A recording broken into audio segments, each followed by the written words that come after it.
Get in the middle of a chain reaction. You get a medal when you're lost in action. Hello, my name's OD, and here I am introducing you to MCDM's Chain Reaction. I'm here with these two lovely people. This is Anna Lynn and Lars. So we got a bunch of questions from MCDM patrons, I believe they're called. I don't really know how that works, so Lars is going to tell me a little bit about that before we kick off. So we put up a post on our Patreon that we launched with the stream, and people who are patrons of us can go ahead and submit questions about the campaign, about our characters, that kind of thing, and we're going to answer these questions. Hosted by OD. Hello. All right, so we're gonna crack on, and we'll have a look at the first set of questions now. So the first question is from Robert D. Smith. Formerly, actually, he might still be the lead singer of The Cure. I'm not sure, but it's great to have Robert watching the stream. And he wanted to know what was the inspiration of the Illrigger class and how much input did you have into it? And I'm going to assume that question's to Anna because she's playing an Illrigger. Right, so the Illrigger class, which is what I'm currently playing as Judge, my tiefling character, is one that was custom created by Matt whenever I was first looking into playing kind of like a paladin character. We were going through all the different oaths and everything, but because I wanted to play a tiefling, it didn't really feel like anything matched up. A tiefling? Yeah. So what's a tiefling? So a tiefling traditionally in D&D is this kind of like devilish looking character, usually with like red, purple, like dark hues of skin, horns, like cloven hooves for feet, that kind of stuff. Usually not like well received in more traditional campaigns that are very like Arthurian, but so they're in fact in Matt's campaign, like they're pretty rare. Like I think only once before has somebody played like a tiefling character. But because I like to be contrary, I was like, oh man, I want to play a tiefling character. And whenever we started looking into paladin classes and stuff, because there's tons of different oaths that you can choose from, and an oath is kind of what dictates the kind of paladin that they are. We weren't able to really find a singular oath that kind of matched everything together that I wanted Judge to have at his disposal. And so whenever we kind of started realizing that, Matt decided he was going to create the Illrigger class. So you wanted to be a tea leaf, which isn't quite right, but we'll call it a tea leaf for now, right? Yes. So which is kind of a devilly kind of guy, looking guy, right? Yeah. And then they're kind of associated with paladins. Right? I'm getting this right, okay? Tieflings are not, specifically. Okay. Tieflings are an ancestry that you can select from. Oh, I'm with you. It's the same way like a dwarf or a halfling, that kind of stuff, or an elf, half-elf, whatever the case is. But you had this conversation with Colville. Yeah. And from that conversation, he created a class. Yeah, because eventually whenever we couldn't figure out... Well, that's fucking cool, right? Yeah. I didn't expect it. Right. Because I thought I was just going to have to, like, mishmash some paladin oaths together and, like, maybe it'll work and maybe we'll call some stuff some different names. And he's like, fuck that. Why don't I just make, made it. Class? And you found out about that. That went into Strongholds and Followers, that class? No, but it is the PDF for the class. The PDF for the class is available just online. It's through our website where you can find it, where all the chain information's at. Just free to anyone to use. Just there it is. Here's a new class. It's still like very much like a pre-alpha kind of thing. Like he threw it together in order for us just to get the stream going and for me to have a character and be able to set up all my stats and everything. Bean would like to know, have you always been interested in D&D, or is it something that you had to warm up to? So I previously had no interest in D&D. Matt found out that I had never played it when we were at Turtle Rock, and he kind of roped me into it, and we went from there, and now we're here. I think for me, I was 16 at the time, and I found out that my friends were playing D&D, and I think it was 3.5 if I remember. And I remember that I was like, oh, I want to join in and I want to play. And so I played for like one session and I could tell that they were like not super thrilled about having a whole new person to have to worry about, like, because they had already gotten to like level 4 or 5. And I came in and I had no idea what I was doing. So I was like, okay. So I bounced off pretty hard. And then whenever I started working at a previous game company, there was a group playing Pathfinder. And so I joined their group and I played Pathfinder for like 2 years. So that was kind of my foray into tabletop RPGs. And I didn't really give a lot of thought to D&D until I joined Turtle Rock Studios. And I walked past the aquarium and I think I saw everybody playing late one night. And I was like, what are those guys doing? That looks like Pathfinder. And they're like, no, we're playing D&D. And I was like, well, shit, I want to play some D&D. And so eventually I hounded Matt, I think, long enough and kind of inserted myself into one of the D&D games because I think you guys had already started and played like a session or two, and then eventually I showed up. I invited her. You did? Yes. Back when we were good friends. That's Now we're that's in- all changed. Now Now we're you're frenemies. Now Frenemies. we're, yeah. Yeah, best We're just best of co-workers. enemies. I think it's kind of the same thing happened to me, wasn't it? Like Colville was like, "You never played. I'll run a game for you one day." And he said that a year ago or so, 2 years probably now. Thinking about it. Well, to be fair, we got a little busy. Yeah, then you got busy and all that, I know, and then suddenly you just goes, right, we're going to do it. And it's like, fucking hell, here we go, this is going to be a chore. And I was like, and I know, because the character sheet. Yeah, I was it's like, intimidating. This is too much hard work, this is going to be no fun at all.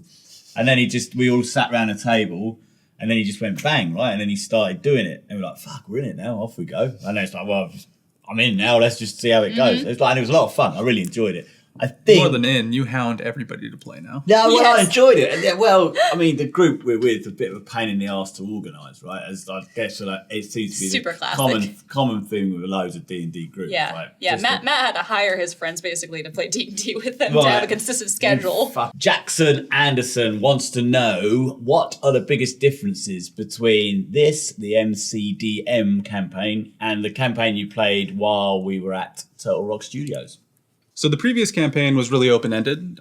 When we started, we had a lot of options of routes we could go, and as we pursued a path, the other enemies would get stronger. A lot of decisions. So we had to make a lot of decisions about what was going to happen or what we were going to tackle and how to keep all of these threats down and, protect the region, etc.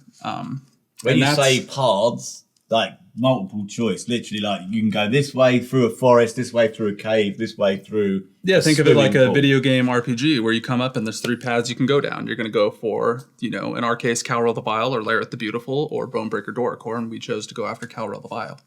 How did that work out? We defeated him, but Jess, Lady Serial, died. It's a shame. And then she came back to life. came back as a vampire queen, and Matt ran her and thwarted Phil, the campaign that Phil was in, for a long time with Lady Serial. Yeah. Serial killer, as it were. Serial. Well, thanks, Jackie A. This next question is from Alexis Rungineer. I think I probably get that completely wrong, but he wanted to ask Anna, what was the pitch that she gave to Matt to describe what class that an Illrigger would be? Right, so the Illrigger class that I kind of envisioned was one that used a lot of similarities with paladins, as far as like oaths and having like a god that you kind of followed. But I really like the spell slinging part of it too. So Matt came up with a class that married both of those ideas together. And he's got a tail which he can use like a monkey, right? Yes. Right. Yeah. A devil monkey. Is that kind of right? Is that your character? Are you a devil monkey? You in this nailed stream? it. Right? 100%. Anna's a devil monkey. Yes. Okay, good. This next question is from Keith, and he wants to know, how different is it between playing D&D as a hobby and now that you're doing it professionally? I mean, I wouldn't say either of us are professional at D&D, but Not even in real life, really. I don't think it's all that different. I mean, we already streamed previously. We still basically do the same things, and there's cameras on, but we're just playing D&D. It's kind of like when we're playing Codenames. So I don't know if you feel differently about it. I think I do sometimes get like a little bit more nervous now that there's so many extra people watching, which can be kind of scary, especially for RP moments, because I feel like combat is pretty straightforward. Like once you understand your character's dynamics and your mechanics, you can just roll in there and do what you need to do. But when it comes to RP stuff, it's so open-ended that it can be a little intimidating. Yeah, and we're all learning our characters right now, so it's only going to get better. But yeah. Well, you're learning your second character, right? Yeah, my second character. How did your first character go? There's a guy right there behind you. I don't know if we can see it. But he crushed me and ate me. It's a shame. Get Oh, your well, head it right off. happens. Good try. At least I went and attacked the monster, unlike another campaign. I think that's being shot right in here, where the party didn't want to go in the dungeon. What do you know about that? I don't know much about that at all. okay, I'm not well. even sure what the name of it is. And Certainly not OD&D, I don't think. definitely not OD&D. We're all very and brave adventurers. And that's spoilers, so, someday you'll see it. He's a true adventurer. Wankers. And Keith also wanted to know, how do you handle the entire internet critiquing every little move that you two do? For me personally, I'm not super worried about it. I don't really interact with the internet a whole lot, as most of you have probably seen. I don't really Twitter too much or social media. Anna is the master of that sort of thing. I'm a little bit more active on it now, but people will know me and they're going to get used to me, and I'm not too worried about it. I think for me, I do read almost everything. Like I've taken upon that burden to kind of see what people are talking about when it comes to the stream. And so if I see people kind of critiquing how we play, if it's not constructive, I kind of just keep moving. But I usually try to see if there's like a little thing that I'm like, oh yeah, you know what, you're right. Like I could probably get better at understanding how this works. Like we actually did a whole weekend where we played, combat exercises. Because a lot of us are playing brand new classes. Like, you know, Tom's never played before. And so a lot of us wanted to get better at combat so that would move a little more swiftly. And I had a great time winding Schmuck up before the stream started. Because he was definitely a little bit nervous. And so I worked with him, and every time I'll go over to his desk, I'm like, you'll be all right, mate, don't worry. It's only your first time playing with about 20,000. I think I upped it as well, 20,000 people watching. Don't worry about it. It'll go fine. He's like, oh, stop it.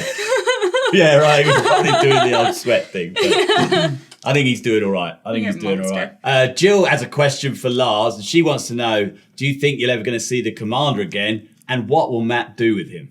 So for the commander, I don't think so. Matt typically tends to reuse our dead characters or characters we're no longer playing in the campaign. But I think with us going to Capital, we're going to be more focused on that. Maybe down the line, he might do something with it. But right now, I don't think so. And he got eaten. I do have to keep emphasising that. He definitely got eaten, and it definitely wasn't a setup. Clayton B would like to ask this question to both Anna and Lars. What would you say influenced you to give your characters / retainers their personalities, and how do you think they may change? Lars, I'm looking at you for that one. All right, well, as far as changing, spoilers, so that's not going to happen. But I really just made characters that I want to play. The commander obviously didn't get to see very much of them, but I set up a backstory about it. We talked about it a little bit in the entry of the Chronicle. But I like to play characters that are very tactically oriented, and Battle Masters are that. So I chose that, and he was a commander. And there we go. Dead characters is what you like to play. Definitely dead characters. Specifically characters that take less than one turn. So I tuned in to the first stream late. Like, I was a bit late getting in. Yeah. And I get in there, and this is what I see. This is you. I'm like, what's happened? And it was like, Lars is dead. And so as I understood it for that first stream, you just had to sit there being dead. Like for the next 2 hours or whatever it was, right? You couldn't really do anything. You weren't a character. You were dead. Not completely. I got to interact with these guys and give them advice and that kind of thing. But for the most part, I was dead. But that was the setup for the stream. That's what we signed up for, was the fall of the chain. And that's what we experienced, was the fall of the chain. You did fall pretty hard, yeah. The commander specifically fell pretty hard. Not you. Fair enough. Your character. Well, no, it's my character. I mean, I'm there too, but, you know. You were rolling the old dice. Bad. Well, no, I didn't really roll any dice. No, you didn't. Did you actually not get to roll one set of dice? I got to roll 2 attacks and a healing surge. How did that go? I mean, I hit both times. I love a nice healing surge. I hit both times. Oh, you did? Yeah. Well, out of, I think, the 4 total hits we had on Old Relg back there. And the old healing surge? That's not an attack spell. No, but who did you heal and who did you surge? It heals yourself. Oh, you surged yourself. He hasn't gotten to that level yet. Oh, okay. You're not a fighter? No, but I've got... It's called action surge. He's dabbled. I'm trying to think. It's been a long time since I actually created my character, so I can't 100% remember what influences were going on at the time that I made Judge. I think I knew that I wanted to play something weird because I'd been playing... I played Nasa. Nasa was a gold character, which is kind of like a barbaric human. And then I played Alejandro, who's a Riojan human. Riojan human. And so for Judge specifically, I was like, okay, well, I've played humans before, but what's weird? Like, because we had a couple options where Matt told us we could, it had to be like 3 out of 5 had to be humans, but the other 2 could be weirdos. Yep. And I was like, well, I'm definitely going to take that up because I didn't know who else was going to be a human or who else wanted to be something strange. And just because I knew tieflings were pretty peculiar in his world, I was like, oh, I'll be a tiefling then, I guess. And from there, we kind of figured everything else out. Like he's in Halloween costume. No? A little bit. That's just what it looks like. The devil costume. If you went to Halloween Party City just a couple of Halloween Horror Nights. Couple of days before Halloween, you're panicking. You haven't got a costume. That's the last one on the rack, isn't it? It was my first choice. Oh, sorry. No, it's a good choice. Wow, Well done. rude. Yeah, no. I love it. Sure. Reagan L asks, what were your impressions of the other players' characters? I think that's an open one to either one of you. For me, I really like Tom's character. It's a different type of hunter. You know, obviously Matt did some changes for it. Big Cat's super cool. You know, how often do you see a displacer beast, especially commanded by a goblin? It's I've never seen a displacer You beast. definitely not. But it's pretty interesting, and it's interesting why he's in the chain, and I think he's pretty cool. As far as in-game characters, I think Nails is really cool character-wise. For me personally, I don't think the Wild Magic Sorcerer is designed very well, since it relies on the DM to call it the Wild Surge, and the DM already has a lot of stuff going on behind the screen, so it's really hard for them to also take into account a character-specific thing. But I think Matt's doing something interesting with it, so we'll see how it plays out. When I saw Big Cat for the first time, I couldn't help but think of He-Man. So first impressions of characters from other players was, I thought Phil's character was awesome. Like, just the way he looked, he's obviously got like the Bill the Butcher vibe. The pugilist class is super cool. Like, I think the grit aspect of it is pretty interesting, and also the haymakers and everything. Just like mechanically, the class sounds really cool. Obviously, I was pretty shocked to see Tom's character being a goblin on a displacer beast. I thought I was weird, and then that showed up, and I was like, "Holy shit, that's cool." Nails is like too cool, essentially. And then whenever I saw your character, I was like, "That's Sean Bean. Sean Bean. That's Sean Bean." When we got a sneak preview of the intro when we were doing OD&D, so like Colville wanted to test it, and so we saw all the characters coming up, and then when Lars, your one came up, and there's the drawing, I was just like, that's just your fantasy, right? You're just like, that's you. Yeah, that's how. Definitely less clothes, though, more barbaric. A lot of midriff showing, like Chesty Jake. Right, yeah, but just the general kind of demeanor of it, the hair flowing, the kind of like I'm in charge kind of look to it, you know. Well, I am in charge. I know, I could see you. Well, now Especially you're of the you. lieutenant. Chad Oviat asks, would you say that you have a favourite retainer at this point, or do you love all of your make-believe children equally? I don't think I have a favorite yet, although I did like how Colville RP'd Two Shoes, which was pretty good, because Two Shoes is definitely... Like Goody Two Shoes? Yeah. I love that name. So Two Shoes is definitely a Goody Two Shoes, basically. She's kind of like, you know, likes to walk the straight and narrow and everything, doesn't really approve of Judge too much, so there's kind of like that dynamic and conflict there too. I actually think I have like 2 or 3 more retainers that have not even like been revealed yet, and they're all pretty interesting as well. It's hard for me to pick a favorite, to be honest. I think Two Shoes, because she's gotten the most limelight so far, is pretty high up there though. So, in this world of D&D, you've got all these retainers as well. So you've got to manage your own character and your retainers as well. They have their own sheets. Is that how this works? They don't have their own full sheets. It's all They have part of their own cards. Yeah. That's actually like from Strongholds and Followers. Ah, okay. That's interesting. I didn't know. So you kind of like, there's your sheet, and then you manage your retainers just by cards, and you say. And are those retainers from Strongholds Followers, just directly from there, and you chose? The classes are, but classes like are, the characters themselves are something that we've created. So it's based on how much charisma you have, because that implies that you have the leadership in order to kind of lead those retainers. You've got 5 retainers. I think I have the most out of everybody. And so when you're playing, and you're in combat, for example, can you then call on your retainers? Can that be like an action? You could just go, I want 5 of my retainers to go and rush that guy. If they were with you, theoretically, but so far they haven't been with us in actual Where combat. are they? But you can send them off to do other things for you too. Like there's apparently other tasks that they can kind of take care of, so that way your main character is off doing the main thing, following the main storyline. That's some high level D&D. I struggled. With your own. I struggled, yeah. Yeah. I struggled just remembering what's the one I kept getting wrong all the time? What's your dex? Who? What's that? What's that? Who's Dexter? Well, we're like level 1, so. Level 2 now. We leveled. Spoilers. Maybe. Drew Dunn asks, have you ever thought at all about how your characters from the chain might interact with your previous characters from the last campaign at TRS? For those not familiar, TRS is Turtle Rock Studios, where we all at one time worked together, but now we're sadly separated. For me, I haven't thought about it a whole lot, but Sigurd could definitely interact with the chain. He's no fan of Ajax. As far as our beloved Solar Wind Panel, I don't know how he would really come up, but Matt likes to use old characters. For example, the Baron de Dalrath is a old character. Nicodemus is our old friend EJ from the last campaign's old character. So he definitely does that, so we'll see if it comes up. But me personally, I haven't thought about it too much. Wind panel. His name was Salar Bearmantle, but we always called him Solar Wind Panel or Balar Scaremantle. Got it. A bunch of different things based on if he was a dinosaur, casting lightning, etc. A dinosaur casting lightning. He could turn into a dinosaur. He's a druid. Mind blown. I think for me, I've thought actually quite a bit about what happens if Judge and Alejandro cross paths. Alejandro was the previous bard that I had played. I know Alejandro would be super thrilled to meet Judge because of Judge's stature in the chain and because he's kind of, well, I don't want to say anything too much. But Judge doesn't have like a lot of patience for any of that kind of stuff, so I don't think Judge would be too keen on meeting him. I like bards. I think I chose well. Thanks, Matt. I think I chose well. I like playing a bard. I like You know you bards. got baited, right?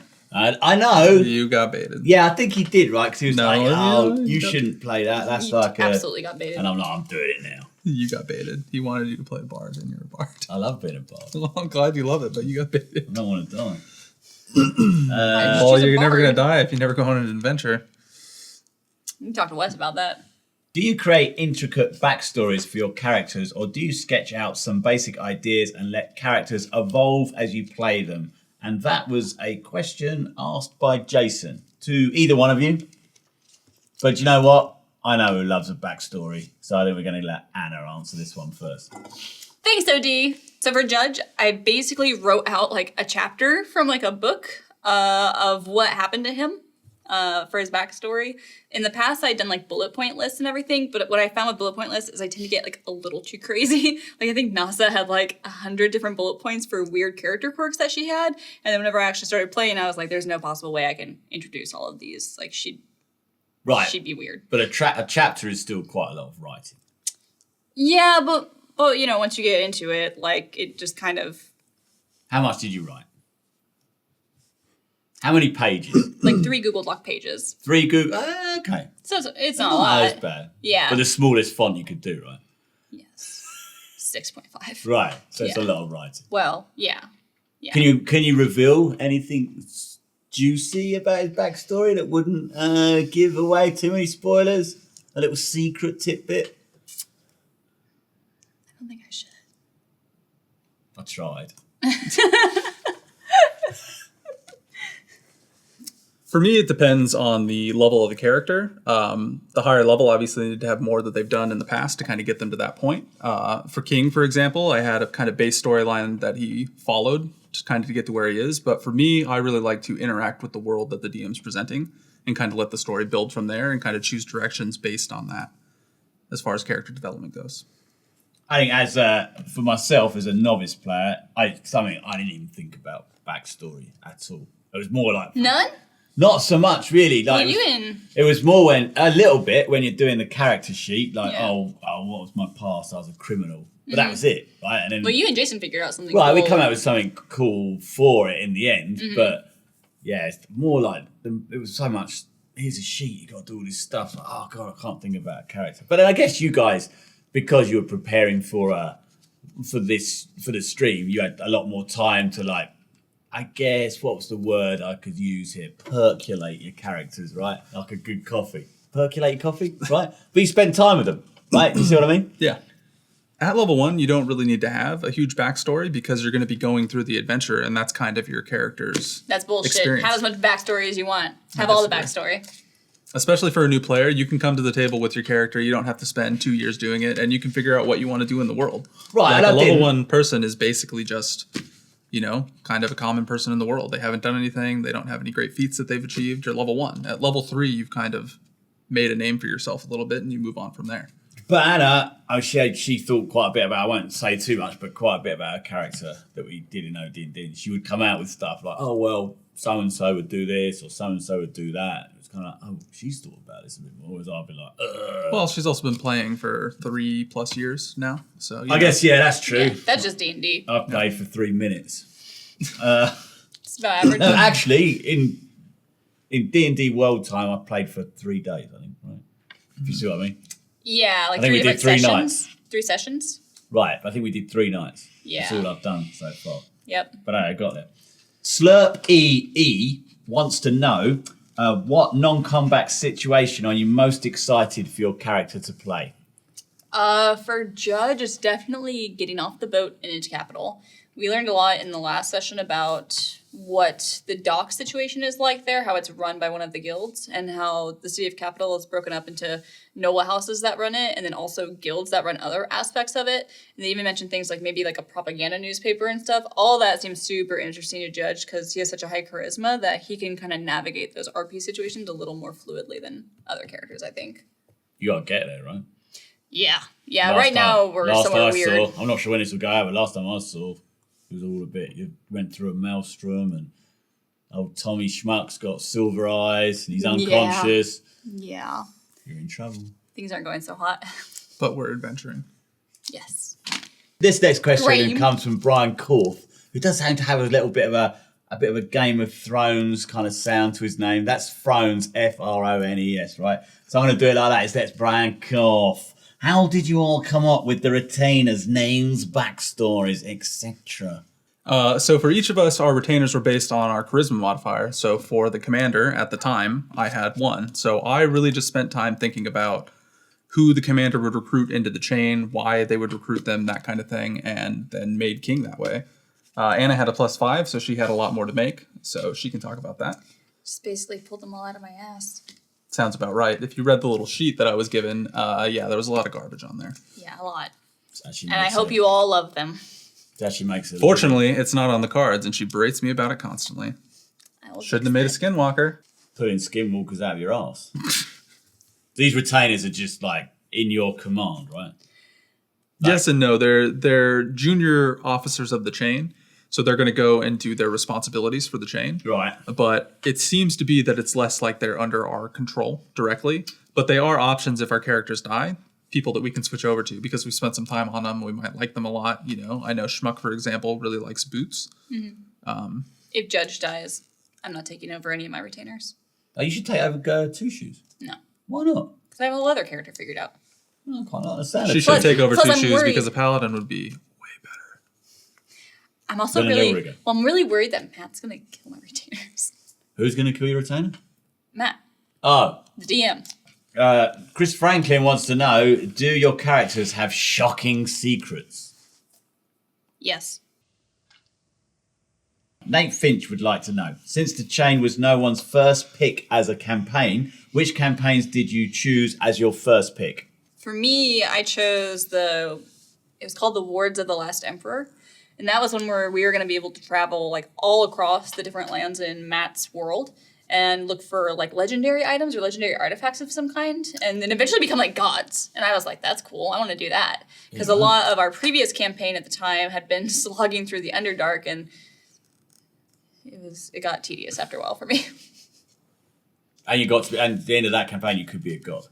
Well, I think it was that the items, the artifacts that you would collect were just so powerful. And in fact, I think we didn't choose that path. Like eventually it was decided that we were going to do the Iron Tower, which is the chain now. And so as a result of us not having done Wards of the Last Emperor's path, I think that's why Ajax has that jade hand, as I understand it, because that was actually one of the legendary artifacts that we could have discovered, but because nobody's out there searching for them, Ajax was able to acquire it.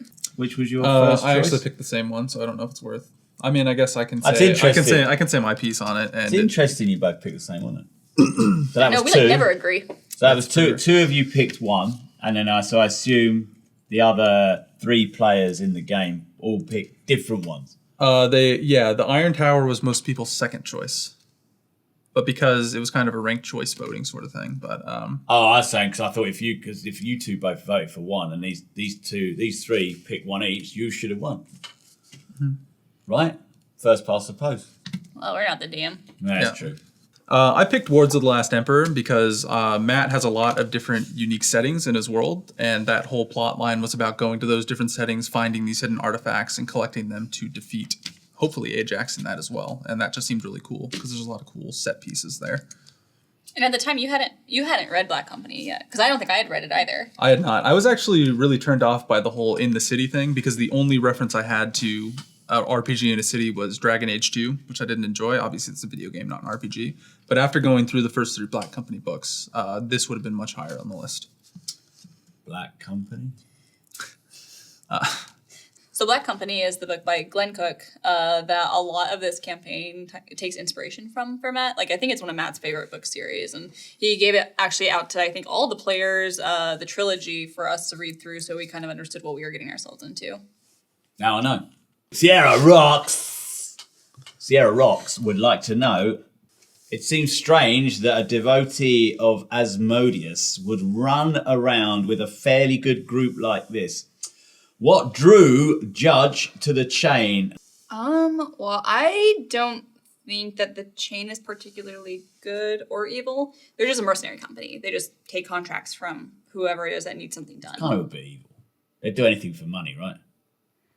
Well, there's a line, I think. I think as a group, there's probably a line that as a whole, they'll kind of call before, like, we wouldn't work for Ajax, for example.